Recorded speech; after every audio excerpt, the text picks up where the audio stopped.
মুসলিমরাও বলছে merry Christmas, তাই না? একজন মুসলিম যখন বলেছে মেরি ক্রিসমাস, তার মানে হচ্ছে সে স্বীকার করেছে, মন থেকে না করলেও মুখ থেকে বলেছে আল্লাহ পাক 25শে ডিসেম্বর সন্তান জন্ম দিয়েছে।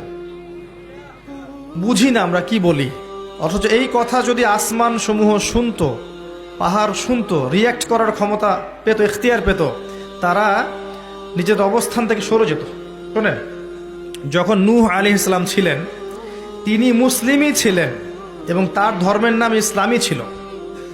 যখন ইব্রাহিম আলাইহিস সালাম ছিলেন, তার রিলিজনের নাম ইসলামই ছিল, তিনি মুসলিমই ছিলেন। দাউদ, সুলাইমান, ঈসা, মুসা, শুআইব, হুদ, সালেহ, মুহাম্মদ সাল্লাল্লাহু আলাইহি ওয়াসাল্লাম, কোন নবী মুসলিম ছাড়া অন্য কিছু ছিলেন না। ইসলাম নতুন কোনো ধর্ম নয়, বরং সৃষ্টির শুরু থেকে এই ধর্ম চলে আসছে। কথা কি বুঝতে পারছেন?